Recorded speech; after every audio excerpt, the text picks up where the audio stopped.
Welcome to Life, Lessons, and Laughter with your host, Glenn Ambrose.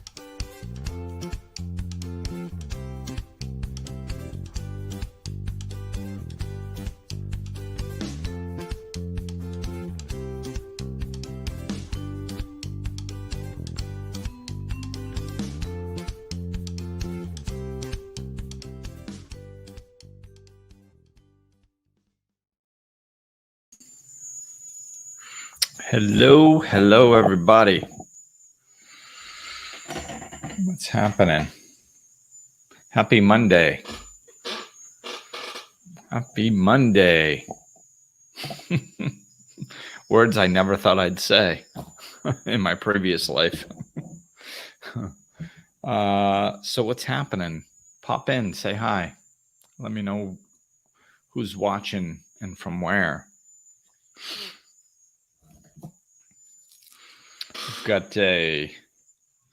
We've got a good one tonight, I think.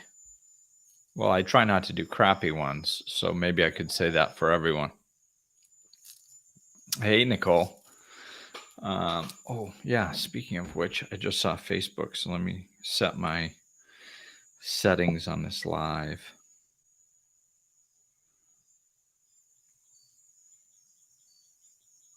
Okay, so hopefully I can see all the posts. So, yeah, here we are. January. Hey, Deanna. Yeah, so tonight, it's, I don't know, tonight was a little bit weird. I started thinking about some ideas and then I kind of let it go, and then this stuff started coming in. So, hey, I'm going to take it as a good sign. And it's my son's birthday, so that's always a good thing. So there's good mojo in the air.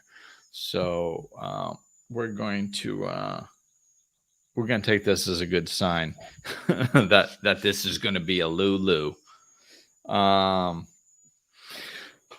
So let's just dive into it. What the heck, what I was getting was I kind of, of course I do my own work, so I kind of dropped into a little bit of a funk last night after something didn't as funny as it sounds, as something didn't go my way. And then the funk kind of continued on today, and I was trying to get out of it, and I was having difficulty getting out of it. Unfortunately, I got out of it, but as I was getting out of it, it was the kind of the efforting. I was kind of dropping. So this is kind of how it got birthed, which I didn't know this at the time, but a couple hours later, this all came to fruition when information started flowing through me. But when I was in my own funk, I was kind of trying to get out, and then I was just going, I have to release the resistance to it. It doesn't really feel good, the space I'm in, but I need to let go of the resistance and just be a little bit. And I was laying there dropping into that, and I'm doing this this meditation course, and I go in there, and a couple emails popped out, and I started reading through the emails, and the emails were, because I was like, okay, all I can focus on is spiritual stuff, because I don't want to think about anything else. So I started looking at some spiritual stuff to see how that would land. And it was talking about the meditation and the course, and how people usually try too hard. That's what it was talking about. So, of course, as soon as it said that, I dropped into my own work around that and my own understandings around that. And we really just, we try so hard, man. We try so hard at so many things, and we put so much pressure on ourselves.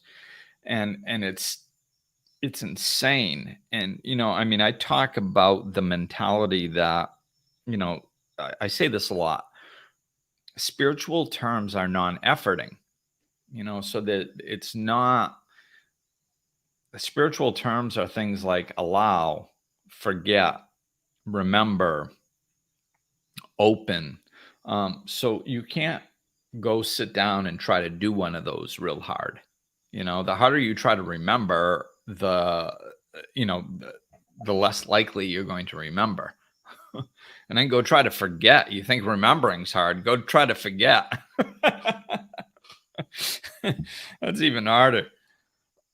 So it's along those lines, which of course I teach this, but it kind of dropped into on another level. And when it came up hours later, I started kind of going, it felt like an idea for a podcast. So I just started paying attention to it a little bit more and getting the same understandings I've had for years in different ways, which is always helpful. Maybe you guys aren't aware of this. Maybe you are, but I'm going to say it because it just popped into my head.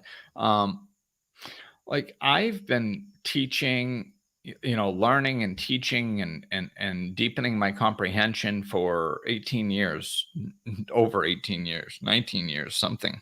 And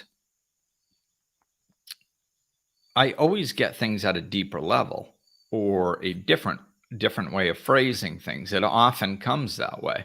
And it's not that we don't understand it. It's just, it takes our understanding to a deeper level, so we can apply it in more areas, or we can latch on to the spiritual understanding of the lesson deeper. Because a lot of what we're doing, what I'm going to be talking about, is letting go of what we're latched onto in life.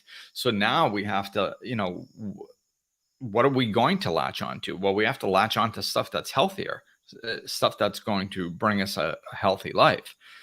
So, it's often discussed in addiction about suffering, and people hitting bottom and all that stuff.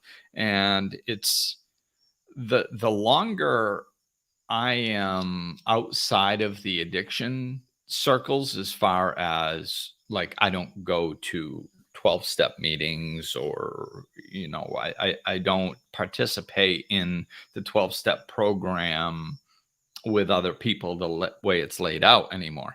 I did for many years, and I got to know it very well. And I think it's an amazing program. But I don't participate in that way. I participate in my own way. And it's, understanding things deeper and implementing them. And I just lost my train of thought a little bit. So I don't, it might come back. It might not. I forgot where I was going with that. Oh yeah, it's coming back. So it was the addiction thing. Oh, hitting bottom. That's what it was. So hitting bottom with the addiction, more people are know that about addicts, but they don't understand that's often they don't understand. That's what it's like with non-addicts, or what we would label as non-addicts. Hey, Nancy. So it's not, there are not that many differences between alcoholics or addicts of any kind and what we would label as normal people, people without obvious addiction problems. We're kind of all addicted to something. We're addicted to distraction. We're addicted to acquiring things. We're addicted to drama. We're addicted to all kinds of things. We're addicted to dysfunctional life. We're addicted to a lot of this stuff, and we don't label it as addiction. And the more you look at it, the problems that the entire world is suffering with are very, or the developed worlds especially, are they're very similar in structure to addictions. Because people latched onto things, and they're latched onto things in ways that are unhealthy and are damaging their lives, and they're continuing to do it. Now, granted, usually they don't know another way, but a lot of addicts don't know another way. They don't know. Like when I was drinking for 20 years, like I wasn't sitting there going, yes, well, I could straighten my life out and live a happy life if I quit drinking. Like people said that to me, but I mean, I didn't believe it. I thought the alcohol was keeping me together. I thought it was keeping me sane. I didn't think it was preventing me from being sane, because it was the only thing that, the only time I felt okay was when I was drinking. So of course, I'm not going to view it that way. Even if people are telling you that they can't climb inside of you and understand the way you have structured and figured out reality, and everybody does that. Hey, buddy, thanks for joining. We all do this. We all structure our lives in certain ways, and this is and a lot of it doesn't work. And there is a mass awakening happening on the earth, and more people are searching to some people might think that sounds like, ooh, it's just people are searching for happiness. People are searching for fulfillment. People are searching for a way of life that where they feel contented and peaceful and loved and loving. Like these are the things that people are looking for. And it wasn't always like this. I mean, of course, people always wanted to be happy in life, but they didn't really have that much control. Like, I mean, when the caste system was in place, people weren't, like going and saying, well, yeah, I'm not going to be a bricklayer. I'm going to be an artist because that feeds my soul. I mean, this and I mean, even our parents and our grandparents, I mean, listen to what they say even to this day when they talk about like work or what life looks like. A lot of it, I mean, unless their mentality has evolved to some degree, most people, the majority, say things like, well, life is hard, and and yeah, you got to struggle to achieve anything, and all this stuff, and we're getting away from that, and there's a new. This is how the awakening is happening. Is it's this inner bubbling up that there has to be more. And when you have this bubbling up that you're like, oh my God, life can't just be like this. Like, I mean, in the beginning, it looks probably like I don't like my life, so I want to go try something, right? So then you kind of start branching out. Then you might start looking into spirituality, or you might start, believe it or not, sometimes when you're on the spiritual path, your suffering can increase. And it's because it has to capture your attention. That's what suffering does. Like there isn't suffering just for suffering. Suffering is there for a purpose, just like everything else. Suffering, and it's not happening to us. It's not even happening for us. We're doing it to ourselves. There is a natural consequence to whatever we do. All right. So, like, that's all it is. I mean, this is why, like, I happen to believe in a loving God, but you don't have to. It doesn't matter. You can believe in an impersonal universe that just wants to expand. It doesn't matter. All it matters is that, I mean, maybe at some point you might need to believe in a loving God to take your spirituality to another level. Maybe not. Who knows? Like, but suffering is just a nature's result when you're not in alignment with it. That's all. It's not some external force doing something to you. It's just like if there's an animal out in the wild, and nature's law basically says you have to take in energy to continue living, right? So what does that mean for a wild animal? Food. It needs to eat, right? So if a wild animal just goes, yeah, I'm not feeling it. I don't feel like hunting. I don't, or I don't feel like grazing. I don't feel like going through the effort to eat. Then it starts starving, right? And then its body starts shutting down and having problems, which causes pain. And that pain is going, hey, dude, like I'm shutting down. I can't continue living if you don't give me some food. So, so it starts physically suffering. So this is what's happening. This is an example of the suffering that I'm talking about. It's just being out of alignment with nature. We're not doing what we're supposed to be doing. We're not in alignment with living the way we're supposed to be living. So therefore, suffering increases. It's just a natural byproduct. When you align yourself with life, you don't suffer. When we're out of alignment with life is when we suffer. So if you're, like I said, I think sometimes when we're on a spiritual path, it might be even worse suffering. Sometimes, maybe, because you're already trying to be a good person. You're already trying to do some work on yourself, right? And so, and you've already done some. So you've already, like, your eyes popped open to another way, and you're aware that there's peace and love on this planet and in your heart in a way that you didn't even know existed before you started waking up. And you probably tasted it and had moments of clarity, of understanding, going, oh my God, I get it now. And that's very empowering and exciting. And we think we found the key to life. And then we have these moments in meditation or just in life following maybe one of those awakenings. And we're like, oh, like, and we're experiencing so much love and peace that we didn't even know was available, that like we think that that's the new norm. Now we're going to feel like this forever. And then we don't.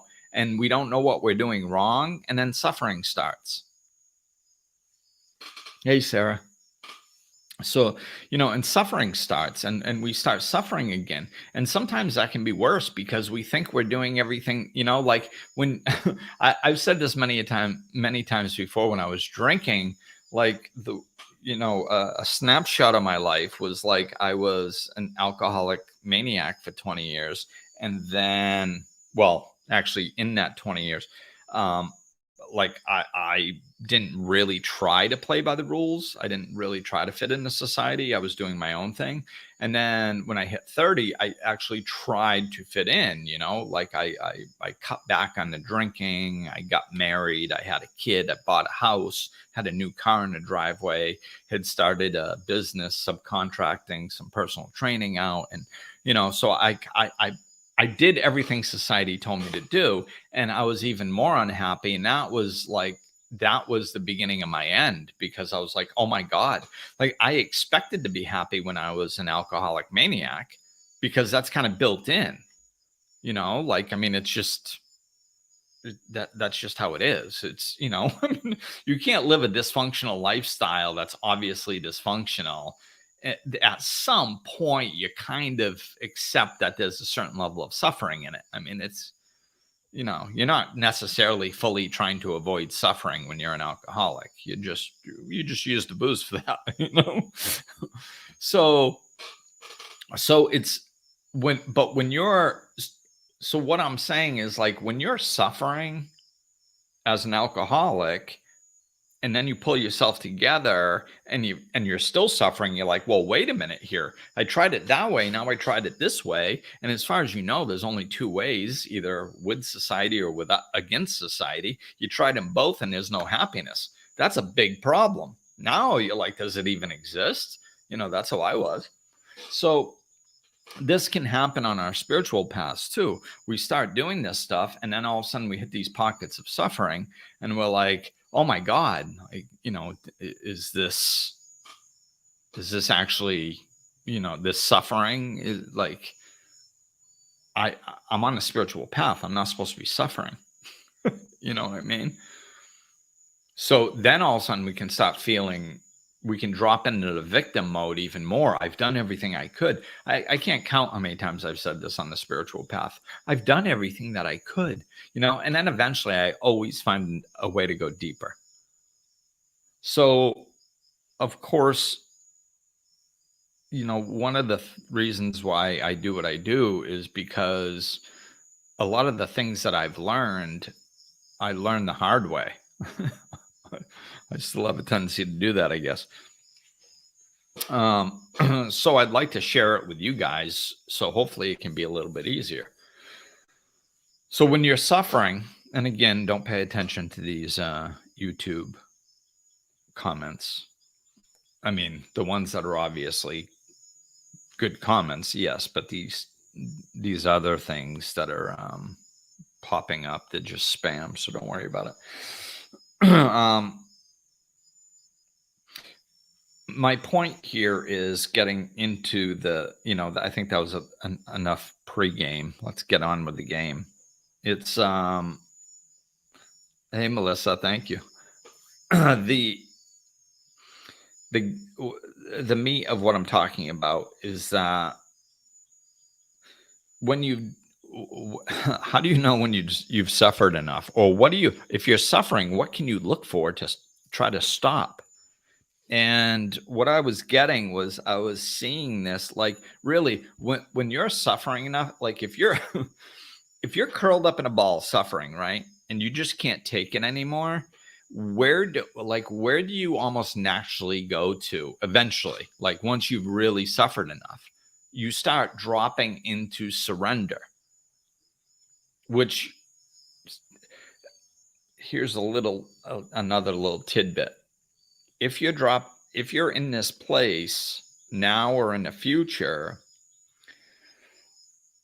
there's a difference between giving up and surrendering. Okay. So when you're oscillating there and you're overwhelmed and you can't take it anymore, just remember there's a difference between giving up and surrendering. So when you're there, lean into the direction of surrendering. How do you do that? You probably try to focus on the word surrender and try to let go of the word give up, because it's in alignment with another spiritual law. And it's the old detachment and unattachment difference. Like detached is I'm giving up. I'm not playing, I always remember Michael Bernard Beckwith doing this in his movie. I'm not playing. I'm going to take my ball and go home. I'm not participating. I give up. I detach, right? That's what we don't want to do that. What we want to do is we want to surrender. So, or be unattached. Unattached is unattached to a lot of things, unattached to the outcome. So we want to be unattached. We want to surrender over. And this is really what enlightenment is. This is what, and after I was listening to some good spiritual tunes, and this song came on, and as soon as it started, I was like, oh, I like this one. And it's just this music, but there's this person talking in the background every once in a while throughout the song.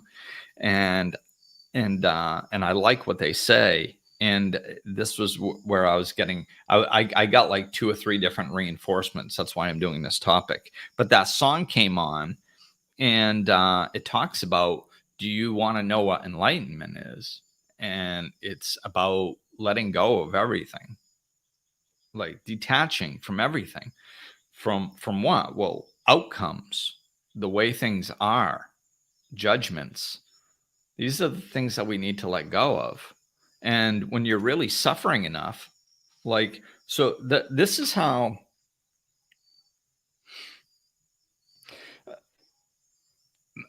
sometimes people ask me, how do you know when somebody's ready? And usually I say, well, it's easy. It's because they understand what I'm saying.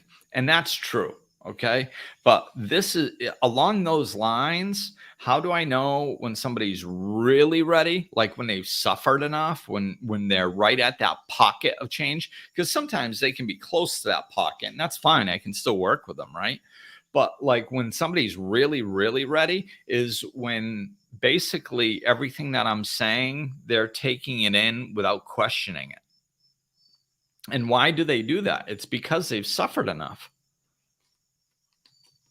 That's why. Hey, Rick, thanks for joining. So it's, this is when they've suffered enough, people don't resist you.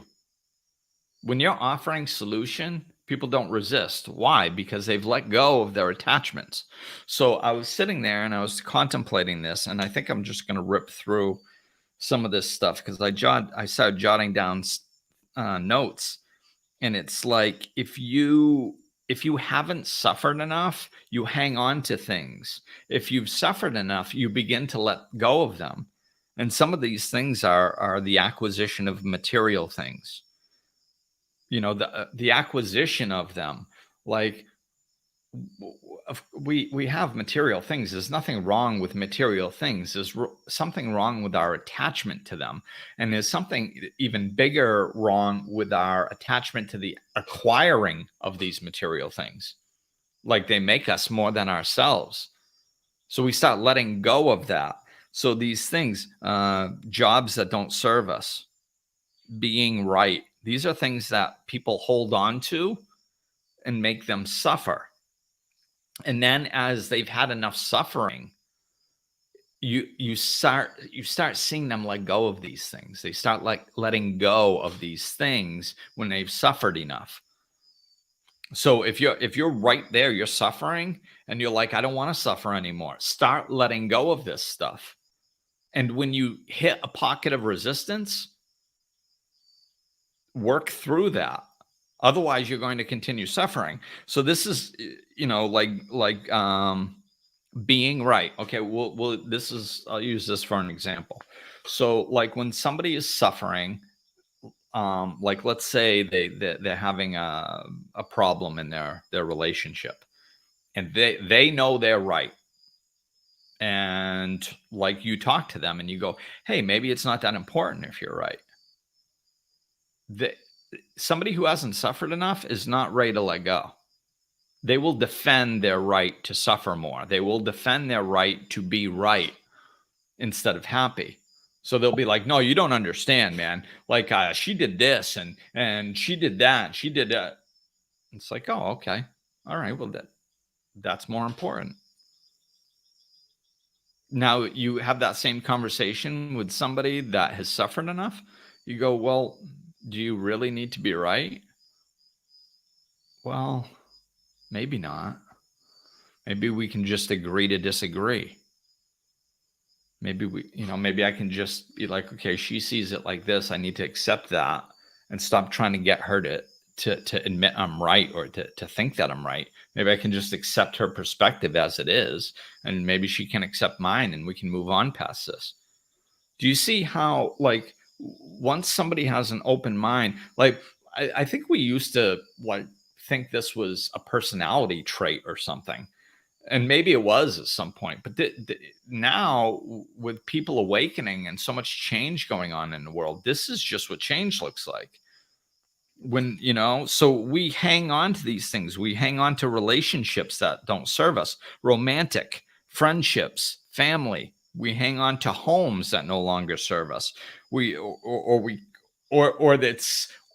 It's sucking the joy out of our lives because we're working 2 jobs. We never see our children, but we have to keep this house. It's like that. It's not working for you. Why? Because I want to give my kids a good upbringing. They don't see you. Like, how is that a good upbringing?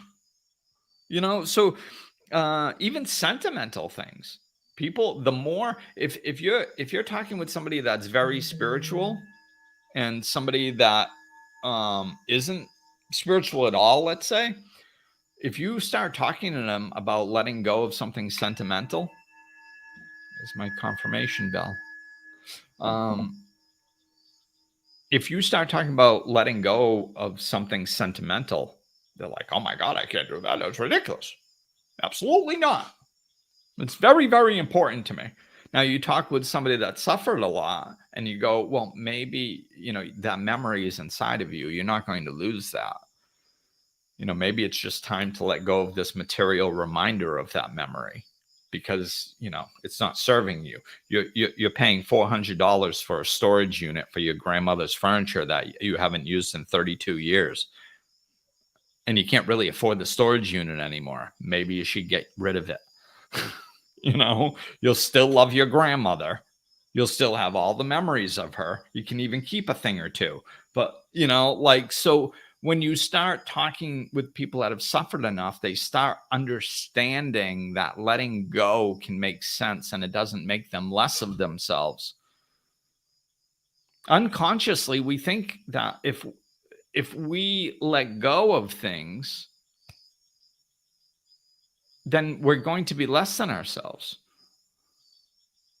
This is what's insane. This is where like if you follow this stuff all the way down, this is where it lands, is that this is how marketing works. This is why advertising works, is because people go in there and like unconsciously, it's all unconscious, of course, but unconsciously, why do you think they used celebrities for advertising? Because unconsciously, people want to be them. I want to be famous. I want to be good looking. I want to have money, right? So they use them to sell their products because unconsciously somebody's going, oh, I could be like them if I have this product, So they use that in this marketing. Hey, Robin. Oh, I think I saw the connection. Must be Rick. Cool. So these things that we hold on to, ideas of who we're supposed to be, like traditional roles, father, mother, friend, employer, employee. We have these traditional roles of what those things look like unconsciously, and we try to be them. Every mistake I made was when I was trying to be a good father. Every one. When I let go of the concept of father and just dropped into my spirituality and said, like, what would love do? That was when I did these amazing parental things that I look back on and go, wow, that definitely wasn't me. That was spirit working through me.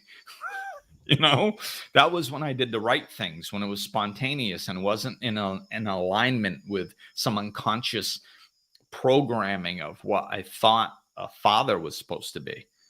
So when we have to let go of these things. We're attached to all these things unconsciously. What we think we need, the way others should act, the way I should act, what you didn't get in this lifetime, what you think you're supposed to get. This happens a lot with parents. Sometimes our parent wasn't there, or they were there, but they didn't love us the way we needed to be loved, or they weren't there at all, or they were there for a while and then they died or they left, or all these different things that, a lot of times it's around that, but it can be around a lot of things. I grew up in an apartment. I see on TV, and all my friends had houses. I didn't get to grow up in a house. I didn't have a yard to play in. So somebody grew up in the city. Well, I didn't get to ride a horse and run in the grass when I was a kid. Somebody grows up in the country. Well, I didn't get to play in a fire hydrant growing up. That looked cool. Oftentimes we latch onto these things we didn't get in our life, or we had for a while and we lost, and we're attached to them, and they drag us down. They hold us back. And we have to let go of that stuff. It's like you have to play the cards you're dealt. You don't, you don't need, I grew up in a really good family. I mean, seriously, like this, and it took me, it took me a while to figure out why I was so messed up, because my family was so functional from the external perspective. But it was just because I was different than them. So there was a disconnect. Even though I knew they loved me, I couldn't feel it really. I couldn't quite connect in the way that I wanted to because I was not overly, I was very sensitive. So it's, so it took me a while to understand these dynamics. And then once I did, I was like, oh my God, everybody has this version of this dynamic. Everybody didn't get something that they thought they wanted or that they thought they needed. Everybody did. Why? Because we live in a dysfunctional world, man. Like, I mean, how can you literally take like 4 generations of people and tell them that if they go sit at a desk for 6 or 8 hours a day for 12 years, and then they go to college and spend as much money as they can on college and do the same thing for another 4 years, then they'll be happy. And people believed it.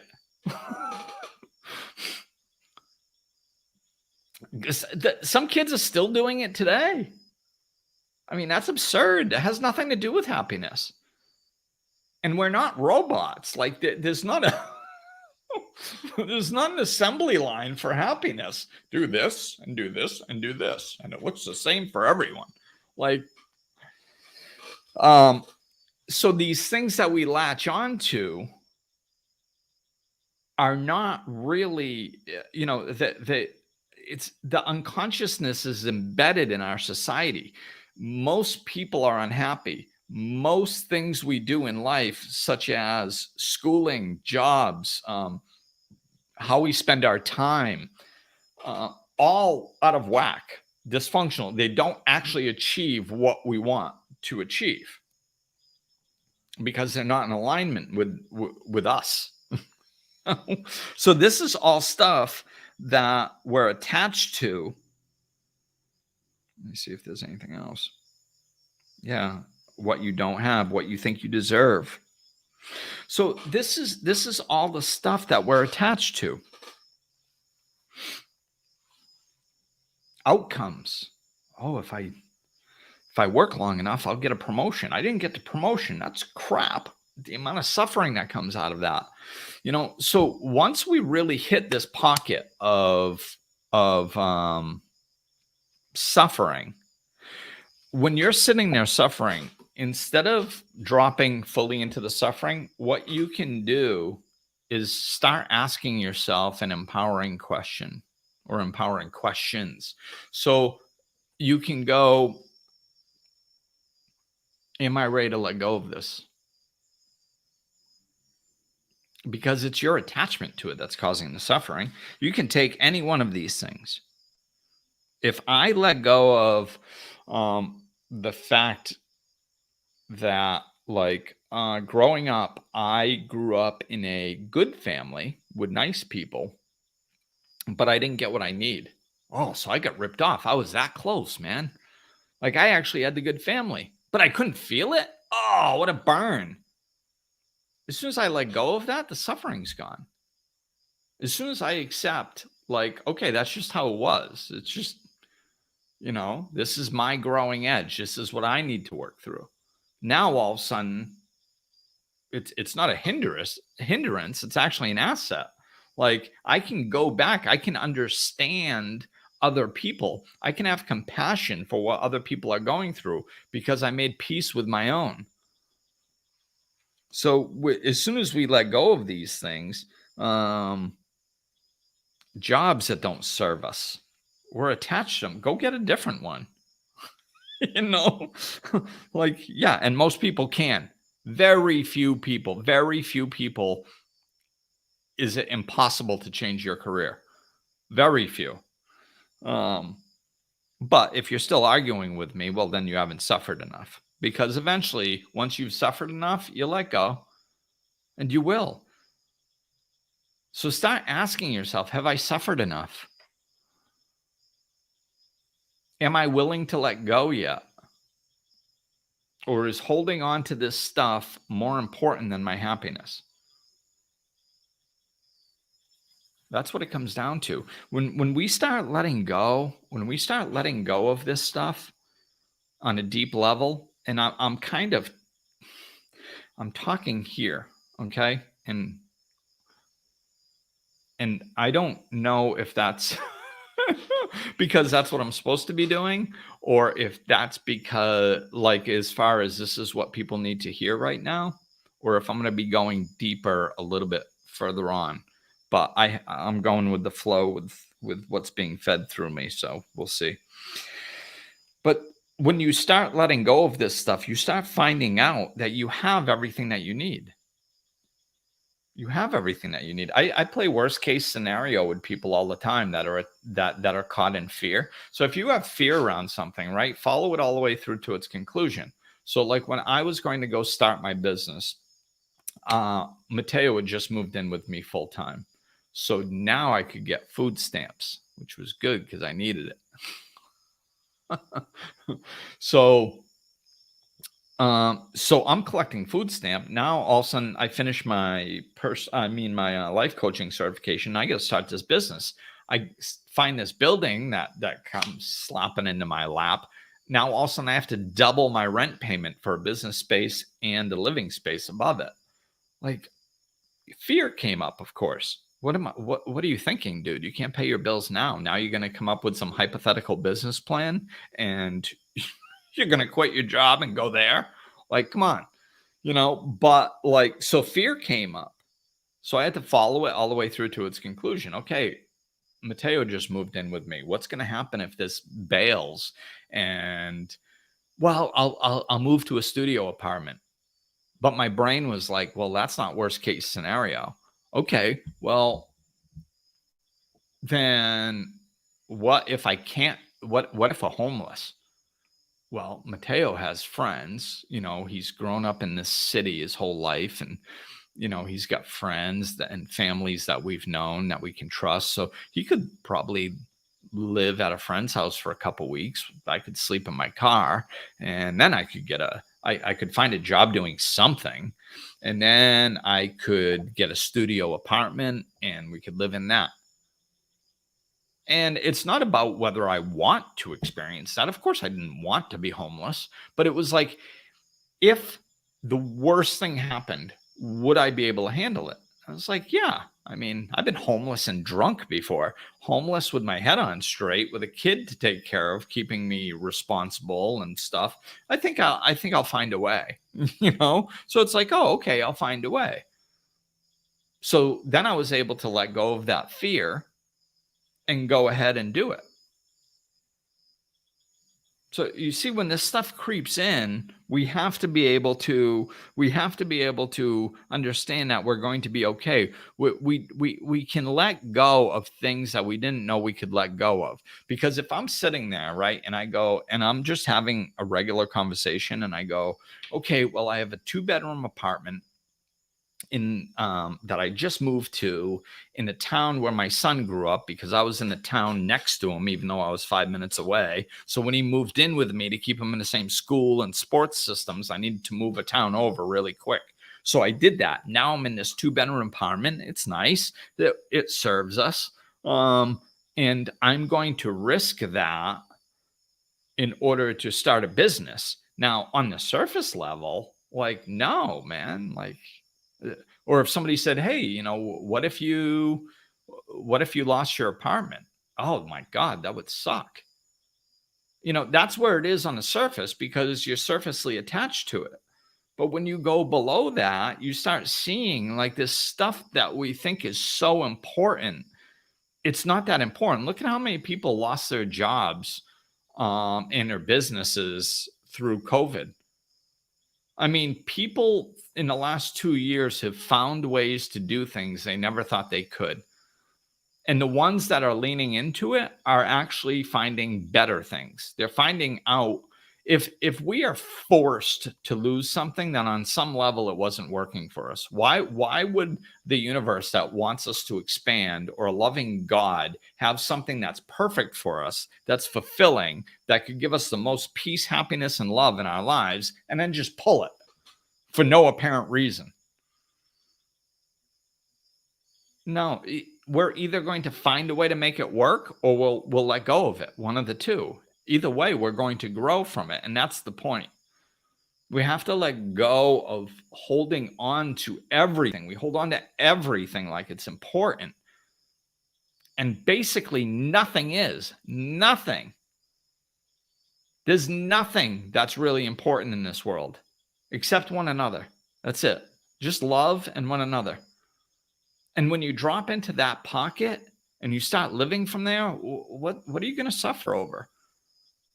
What are you going to feel like a victim of?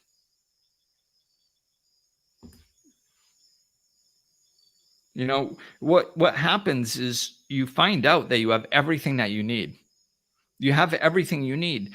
All the things that you really need, all the things that you think the house and the job and the car and the money and the friendship, the relationship with your partner that's no longer working, the relationship with your family that's no longer working, all these things that you're holding on to so tightly that don't work for you, that you're attached to and you think are so important, are not important. They're not important because what you're doing is unconsciously you think that they're going to give you happiness, peace, love, joy. Those are eternal principles. They do not come from things. They don't come from outside of you. Even relationships. You can't. Love is an expression of a relationship. You don't get love from a relationship. Love you get from within you. Now, if you're in relationship with somebody else and you feel love, that's because they're a good mirror for you. But that love you're feeling is coming from you out towards that other person and being reflected back to you. So you can't get love. You can't get peace. You can't get happiness. Everything that you really want, that's really important, you can't get it from anything outside of yourself. You can't get it from anything that you're attached to. That's why you're suffering, because we're not in alignment with natural law. Natural law says that happiness, peace, love, everything that you need, everything that you yearn for comes from within you out. That's nature. That's just how it works. So if you're not doing that, you're suffering. If you're attached to these other things, you're suffering. If you're attached to all these other things and you don't think you're suffering, you're unconscious and suffering. You haven't figured out who you are yet, which is fine. It's okay. You know, just ride that as long as you can. I recommend. Because you're just not ready. When you're ready, you'll start feeling this. You'll be like, oh my God, I have all this stuff and it's not making me happy anymore. See, that's another doorway in. So like, don't get hung up on the doorway in. Like a lot of times, you know, people demonize or point the finger at or think it's messed up when these celebrities or rich people like find spirituality, because they're sitting there and they're like, oh yeah, you know, they have the house and all this stuff and all the fame and hundreds of millions of dollars, billions of dollars and all this stuff. And yeah, of course it's easy for them to be spiritual. No, that's not how it happens. If they're truly spiritual, what happens is, yeah, they get all this stuff and they're like, oh my God, I feel empty. This is nothing. This doesn't do it for me. That doesn't mean that they have to go give it all away. That's not, you know, spirituality. Spirituality is not living in a box wearing burlap bags. That's not what it means. What it means is opening up your heart and finding out there's love there. All the love that you're seeking is there. It's inside of you. Everything that you need comes from within you up. And this attachment to all these external things is what distracts us from that. So you actually find out that everything that you need comes within you. These are eternal principles: love, peace, joy. They all come from within up. And when you live in gratitude for what you have, and you're not looking for things outside of you to fill you, because that's why you're suffering. You're actually looking for these things that you're attached to make you feel a certain way. And they can't. You know, and it's the reason we get caught up in that is because you buy a new car and you get this little burst of, wow, this is awesome. And it's momentary until you see a friend Then they go, oh my God, that's a cool car. Now all of a sudden you feel better for a little while again. Then you see another new person that hasn't seen the car yet. Holy crap, this car is amazing. Woo, I feel good. And that oscillates for a while, for a few weeks. And we think happiness comes from that. No, man, it's illusory. It's momentary pleasure. It's not actual happiness. Actual happiness emanates from within. You have it. It's there. So, and when we live in gratitude for that, we can stay like that forever. We'll still have our ups and downs, but basically we can stay contented forever. And then we can get a car and we can be like, wow, this car gets me around and makes my life so much more convenient. What a blessing. And we're just as happy with that car 5 years later than we were the day we bought it. We're pretty damn close. That's even keeled. This is what we're looking for. And as you're in that pocket of gratitude and peace and contentment and love, then the universe just keeps bringing things in, matching that vibration, and you feel more grateful. And oh, yes, this is wonderful. And you share it because you're not attached to it. You see, so it's about like, we don't have to go find spirituality. We don't have to go learn spirituality. We don't have to go outside of ourselves and get spirituality. We don't have to become more spiritual. We're spiritual beings. It's our nature. And how do we get there? By letting go of our attachments, letting go. And then we drop into peace and contentment and love. See, this is the problem is we go looking for it. I want to go find happiness. Like what, that's like looking for, assuming you have both hands, that's like looking for one of your hands. Like what it's right there. Well, yeah, but I got to find it. That way I'll have two. You have two. It's right there. Stop looking. Well, it's got to be around here somewhere. Yeah, it's right there, dude. So this is what I mean. We have to stop seeking and yearning and trying to find it. What we have to do is let go of our attachments. What do I think is so important? Oh, my situation isn't the way I want it to. Okay, I need to let go of that then. Well, I don't have the romantic partner that I can share my life with. Okay, then let go of that. Well, I don't have enough money to pay my bills. Okay, let go of that. Now, that doesn't imply that you just don't take any action. I'm talking emotionally. I'm talking about the stress it causes you. Everybody is stressed out in this world. Stress is what we do when we misprocess something happening to us. Stress is not in things. Like, you don't have a stressful job. There's no such thing as a stressful job, because somebody is doing that exact same job and they're not feeling stress, but yet you're doing that job and you feel stress. So it can't be the job. There isn't like a job. This job entails putting boxes away, labeling them, and stress. Like, there's no job description that says that. So stress is what happens when we're either misaligned with the job that we're in, because then we're not supposed to be doing it, so it's never going to go well, or we're resisting it. When we resist it, then it induces stress. Like, I'll never work in a fast-paced environment. Why? Because I'm not made that way. That's why. 90 million things going on, coming at me. No, thank you. It's just not. But other people, they thrive in that situation. Good. They should be in that situation because it makes them feel alive. Good. Then you do it. I'm not. So Yeah, the big thing is we don't have to find our spirituality. We need to let go of things. Whatever is blocking you from your peace and your happiness is an attachment to something. You think it should be some way. It's all suffering is resistance to what is. There's your spiritual law. So like if and it's everything. We're attached to everything.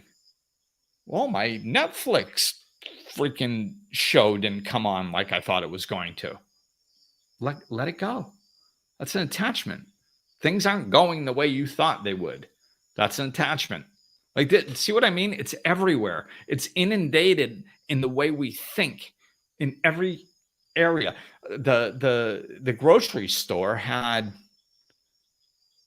juice, the flavor I like last week, and now they don't. What the hell? But we have conversations with people and they go, I know, don't you hate that? And it reinforces us. Yes, you should be suffering. They should have that juice. We do it with everything. So let me, I saw a couple comments come through here. Let's see. I'm aware I seem to suffer with things I can't control. I'm getting much better. I lean in and go to the serenity prayer and breathe. Yeah, absolutely. Things I can't control. And a lot of people, including myself, if they're big things and I can't control them, I don't really suffer that much with those because they're really big and it's very obvious that I can't control them. I suffer more with things that are small and that I think I might be able to control. Those are a bigger problem because then I try to control them. If it's if it's some gigantic, huge thing, I look at it and I go, oh my God, there's no way I can control that. I mean, I'm not going to fix the COVID crisis, so I'm not worried about it. Now that's simple. It's too big. I can't control it. So, but the little things in my life, those are the things that I have a tendency to attach to. So those are the things I got to watch out for. And when I feel myself suffering, I have to go, why are you suffering? You're attached. You're attached to a specific way.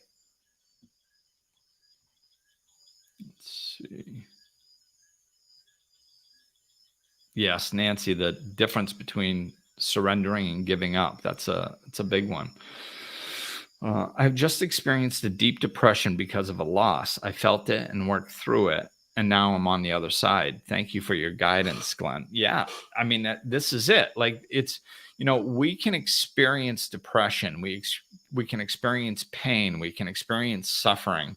But like we need to go through it and we need to adopt these types of belief systems and understandings and these types of practices so we can work through these things. It's like I'm sorry, I'm going to say it. I have a pet peeve.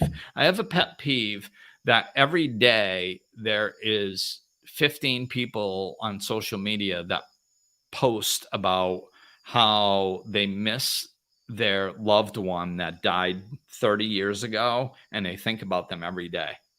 If that's actually true, you need to let it go. If somebody died 10 years ago, 15, 20, 30 years ago, let it go. People die. It's part of life. It's nature. Now, I understand there's varying things, like, of course, the loss of a child is going to be harder. Of course, we're never going to be the same after we lose somebody that we love. I get all that. It's okay. There's a natural process. There's nothing wrong with grief. It's a process that we're supposed to go through, but we're supposed to go through it. We're not supposed to wave it on social media like it's a badge of honor, like we must have really loved our loved ones because it's been 20 years and we think about them every day and our life is miserable because they're not here. If that's true, please get some help. We have this thing in society that death is unnatural. I don't know where that came from, and I mean, I've lost a lot of close friends and some relatives. I haven't experienced some of the worst losses.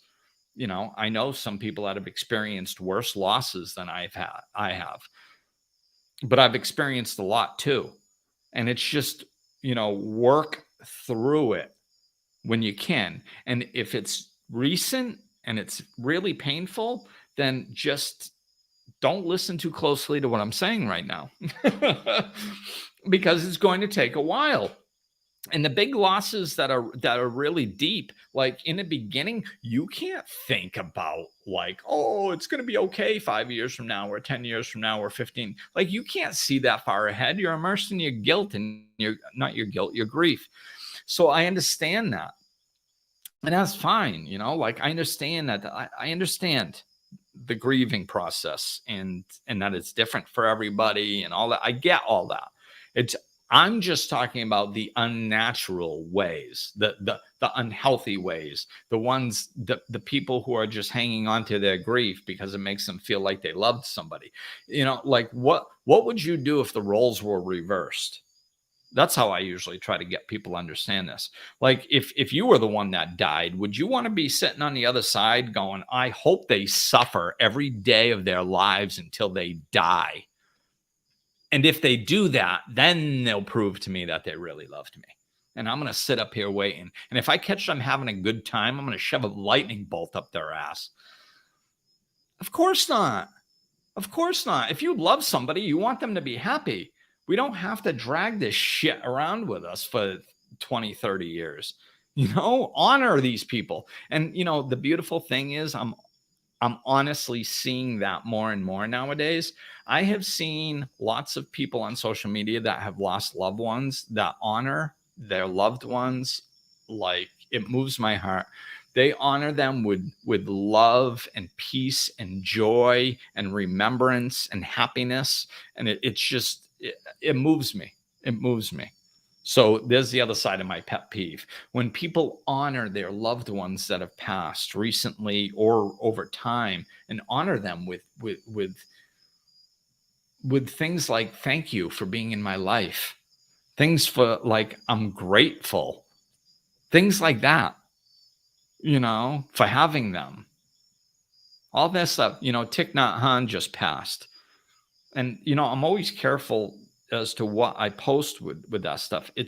I never want to bring, oh my God, it's so sad that he died. Why? Why is it sad that he died? I mean, did you know him personally? I mean, if you know him personally and then all of a sudden, or maybe if you didn't, because he was a public figure that taught peace, love, and compassion and all this beautiful stuff.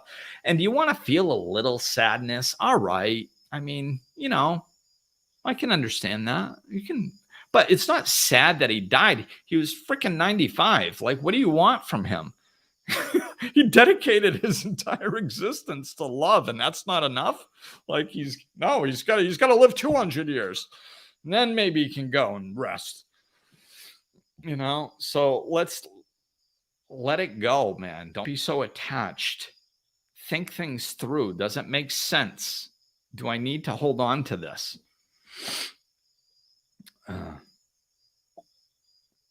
Yes, start asking, what would love do? Yeah, this is what we need to do is we need to start asking ourselves empowering questions. And I think this is where I'm going to wrap it up. Ask yourself empowering questions. Like when you're in a situation, what would love do? That's I don't know if it's a spin-off or not, but what would Jesus do? So, which is the same thing in my opinion. What would love do or what would Jesus do? It's the same thing. So the point is that spirituality, which is eternal principles, which is love, peace, joy, happiness, contentment, all those things we desire and yearn for to have in our lives, you don't have to do anything to get them. You don't have to go acquire them. You don't have to fix your external circumstances to experience them. You don't have to do anything to find them. You don't have to read another book to find out what they are. What you have to do is start letting go. You don't even have to go inside of you and get them. If you go inside of yourself looking for them, you still won't find them. Why? Because it's effort. You're already yourself. You can't go do something to become more of yourself. All you have to do is stop trying to be something else. That's it. You don't have to do anything to be a contented, peaceful ball of love. You don't have to do anything to achieve that. You just have to stop trying to be something other than that. When you stop trying to be something other than that, it'll all fall away. All these things that you're attached to, let them fall away. And then all of a sudden you'll be sitting there and you're like, oh my God, all I have in me, all I have left is love. All I have left is my natural state of being. That's it. How did I get here? Did I go somewhere to find myself here? No. Did I look for it? No. I just let go of the things that I was holding on to. I let go of the things that I thought were holding me back. I let go of the things that I thought that I needed to move forward. I let go of who I thought I needed to be. I let go of the judgments about myself and others. I just let go of things. And then they weren't with me anymore. And then the only thing that stayed was my natural state of being, just who I am. That's it. I'm just love. And that's where you'll be. So you see, you don't have to do anything. You are enough. What was that? Spirituality is the opposite of effort. So you don't have to effort. When you stop trying, you realize that you're already enough. You're enough. You're everything you're looking for, just as you are.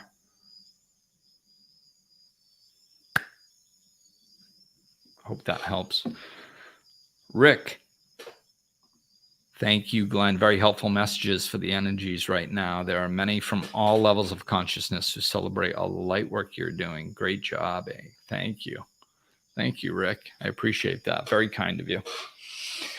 So, all right, everybody. So instead of trying to be more spiritual and, to do things, just let go of things. Let them fall away and just land in yourself. You are enough. You're good enough. You're everything that you want to experience. That is what you are. You're literally that. So, all right. Thank you. Thank you, everybody. I am off like a turd of hurdles.